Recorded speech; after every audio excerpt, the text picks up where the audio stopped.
diagnos dan tingkat kecemasan pada mahasiswa keperawatan studi korasional.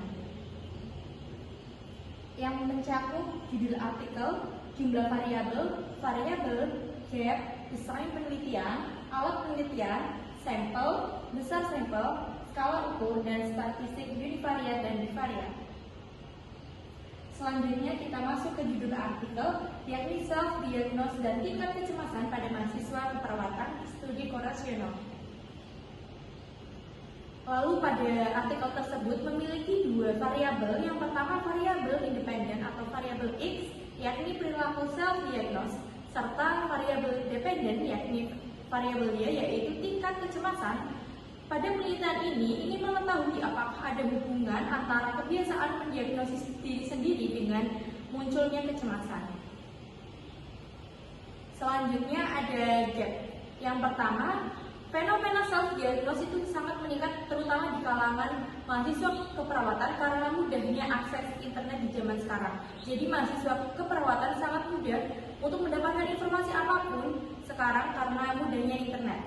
Selanjutnya yang kedua ada masih minimnya penelitian yang mengkaji tentang adanya hubungan antara perilaku self-diagnose dengan tingkat kecemasan, khususnya di kalangan mahasiswa keperawatan.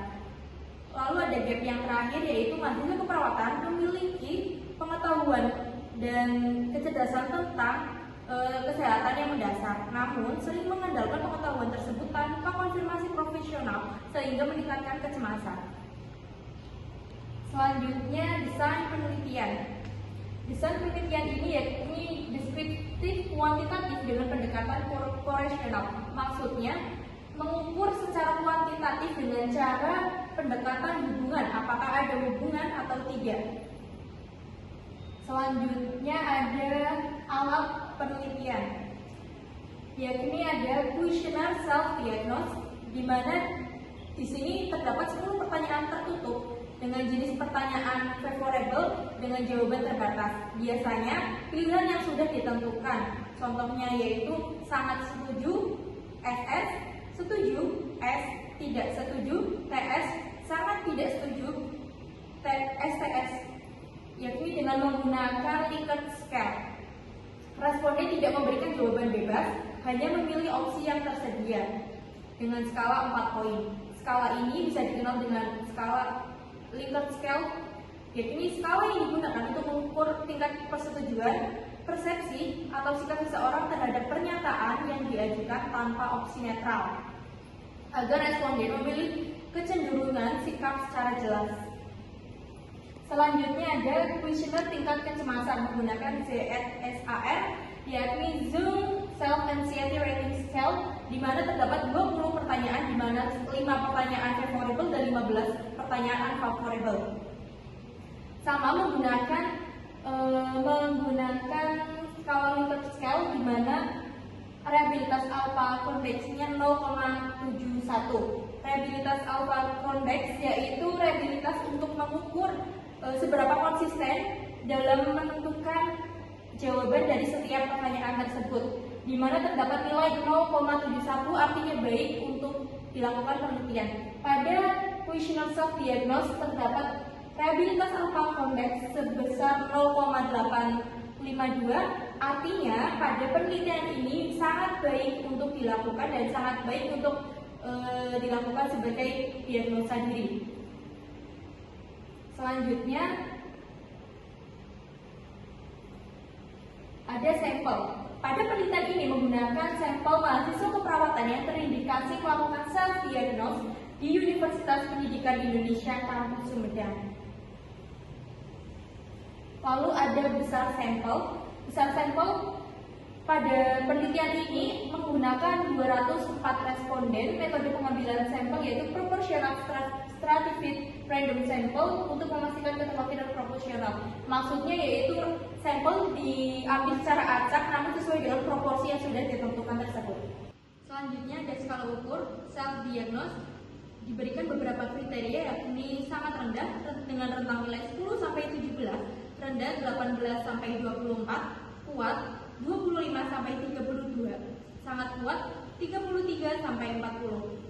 Tingkat kecemasan dengan menggunakan Zoom Self Anxiety Rating Scale, yakni dengan kriteria normal 20 sampai 44, kecemasan ringan 49 sampai 59, kecemasan sedang 60 sampai 74, serta kecemasan berat 75 sampai dengan 80.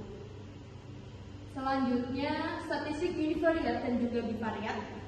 Statistik univariat adalah analisis yang digunakan untuk mendeskripsikan suatu variabel dalam satu waktu, menyajikan gambar secara umum karakteristik responden tanpa melihat hubungan antar variabel tertentu. Yakni didapati usia rata-rata 22 sampai dengan 21 tahun dengan standar defisiensi 1,932, rentang usia 19 sampai 25 tahun. Artinya rata-rata usia responden adalah 22 sampai 21 tahun, yakni mayoritas responden berada di sekitar usia 22 tahun. Standar defisiensi 1,932 yakni menunjukkan sebaran data usia semakin kecil standar defisiensi, maka semakin kecil juga homogen usia responden. Standar defisiensi 1,932 tergolong kecil, jadi usia responden cukup seragam. Rentang usia 19 sampai 25 tahun, responden termuda berusia 19 tahun dan tertua yakni berumur 25 tahun. Jenis kelamin 88,7% perempuan, 11,3% laki-laki. Artinya sebagian besar responden adalah perempuan dengan nilai 88,7%, laki-laki hanya 11,3%.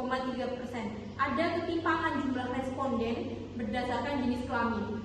Studi ini didominasi oleh responden perempuan. Selanjutnya, kategori self-diagnosis sangat rendah 1,9%, rendah 19,6%, kuat 71,1%, sangat kuat 74%.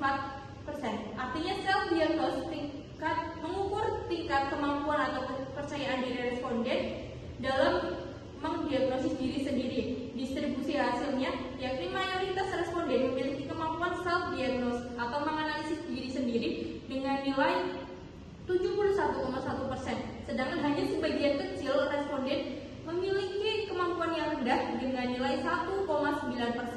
Kategori kecemasan normal yakni 39,2%, ringan 57,8%, sedang 2,5%, berat 0,5%. Artinya tingkat kecemasan responden dikategorikan menjadi 4 tingkat, yakni sebagian besar responden mengalami kecemasan ringan dengan nilai 57,8%. Kecemasan berat sangat kecil, yakni dengan nilai 0,5%. Artinya mayoritas responden tidak mengalami kecemasan yang sangat signifikan. Selanjutnya, analisis bivariat artinya yakni nilai menggunakan uji chi-square dengan hasil p-value kurang dari 0,001%. Artinya, pada penelitian ini terdapat hubungan sangat signifikan antara perilaku self-diagnosis dengan tingkat kecemasan. Pada uji chi-square, nilai kurang dari 0,05 sudah dikategorikan signifikan. Pada penelitian ini terdapat nilai kurang dari 0,001% yang dapat diartikan pada penelitian ini terdapat hubungan yang sangat signifikan, yang sangat terdapat hubungan antara perilaku self-diagnosis dan juga tingkat kecemasan. Sekian pemaparan dari saya, kurang lebihnya mohon maaf. Wassalamualaikum warahmatullahi wabarakatuh.